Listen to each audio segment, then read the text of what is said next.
Всем привет! С вами адвокат Таир Насханов, и я специализируюсь на защите бизнеса.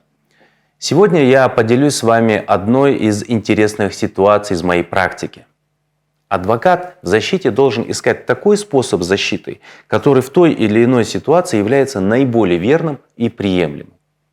Но иногда клиент отказывается на предложение своего адвоката. У меня в практике был случай, когда мой клиент проходил по делу матрезерва.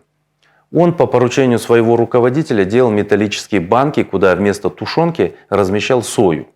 Кто не в теме, Матрезерв дает заказ на изготовление продуктов питания на случай каких-то непредвиденных случаев. Война, эпидемия и так далее.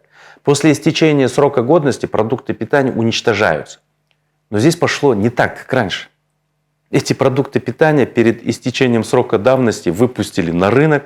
И когда люди открывали банки, где была надпись «тушенка», то видели несъедобный продукт. Из-за этого поднялся скандал.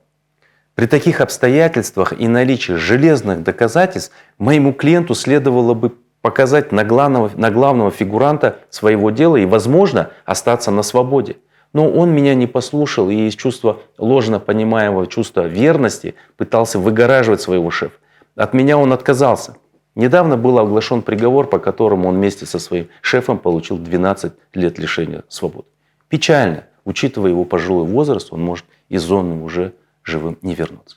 С вами был адвокат Таир Насханов, и я специализируюсь на защите бизнеса. Если есть вопросы по теме ролика или защиты бизнеса, пишите в комментариях, постараюсь ответить. Ставьте лайки и подписывайтесь на мой YouTube канал.